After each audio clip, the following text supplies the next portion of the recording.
প্রশাসনের ক্ষেত্রেও আমরা ক্ষমতার যে ভয়াবহ অপপ্রয়োগ দেখতে পেয়েছি। এগুলো আসলে প্রাতিষ্ঠানিক কাঠামোর গভীর দুর্বলতা, যেগুলো মোকাবেলা করা ছাড়া, সংস্কার করা ছাড়া বাংলাদেশে জবাবদিহিমূলক রাষ্ট্র তৈরি করা যাবে না। সে কারণে এই সংস্কারের দাবিটা উঠেছে, এবং সংস্কারের দাবিটা জনগণের, সংস্কারের দাবিটা সিভিল সোসাইটি, সংস্কারের দাবিটা রাজনৈতিক দলের।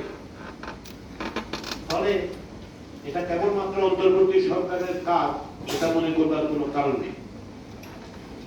এখন হচ্ছে প্রশ্ন হচ্ছে যে সব বিষয়কে আমরা একমত হতে পারবো কিনা। জাতীয় ঐক্যমত্য কমিশনের পক্ষ থেকে আমরা সেই চেষ্টাটা করছি, কিন্তু এর জন্য সবচেয়ে বড় ভূমিকা রাখতে হবে নাগরিকদের। কারণ হচ্ছে রাজনৈতিক দলগুলো আসলে নাগরিকদের একটা অংশের প্রতিনিধিত্ব করে। আমি একটা অংশের বললাম এই কারণে যে সবগুলো রাজনৈতিক দল সব মানুষকে প্রতিনিধিত্ব করেন, এরকম মনে করার কোনো কারণ নেই। তারা একটা বড় রকমের স্টেক হোল্ডার।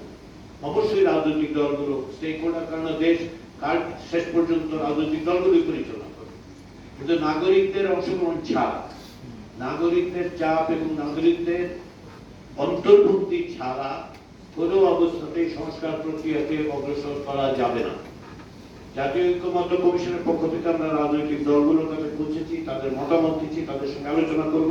পাশাপাশি ভবিষ্যতে যাতে নাগরিকদের মতামত সংগ্রহ করা যায় সেই উদ্যোগও নেওয়া হবে। কারণ আমরা মনে করি যে নাগরিকদের শুধু জানারই অধিকার আছে তা নয়, তাদের একটা সুস্পষ্ট ভূমিকা রাখার প্রয়োজন আছে। যে অভাবনীয় রক্তপাতের মধ্যে দিয়ে আমরা এই জায়গায় এসেছি, সেখান থেকে খালি হাতে ফিরে যাওয়ার কোন রকম সুযোগ নেই। এই সুযোগ কেবল ঐতিহাসিক নয়, বাংলাদেশের স্বাধীনতার পর এটাই সবচেয়ে বড় সুযোগ। তার সবচেয়ে বড় উদাহরণ হচ্ছে বাংলাদেশে এই প্রথমবারের মতো সুস্পষ্টভাবে নাগরিকদের অন্তর্ভুক্ত করে সংবিধান নিয়ে আলোচনা হচ্ছে, বিচার বিভাগ নিয়ে আলোচনা হচ্ছে, জনপ্রশাসন কিভাবে হবে না হবে সে নিয়ে আলোচনা হচ্ছে। সংবিধান নিয়ে কথা বলা কোন সীমিত গোষ্ঠীর বিষয় নয়, নাগরিকদের ডকুমেন্ট, রাজনৈতিক ডকুমেন্ট, সেটা নিয়ে সকলের আলোচনা করা দরকার।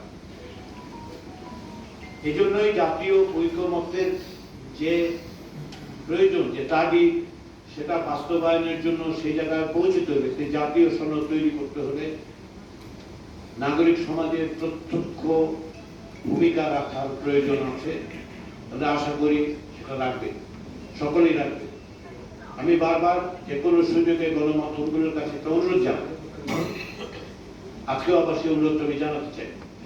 সেটা হচ্ছে আপনারা এই যে বিরাট সুযোগ তৈরি হয়েছে, তাতে করে কেবলমাত্র সীমিত সংখ্যক মানুষের মতামতের বাইরে বিশাল যে জনগোষ্ঠী আছে তাদের কাছে পৌঁছাবার চেষ্টা করুন। তারা কি বলছেন, তারা কি চান, সেটা আমাদের কাছে, শুধু ঐক্যমত্য কমিশনের কাছে নয়, সকলের কাছে তুলে ধরার চেষ্টা করুন।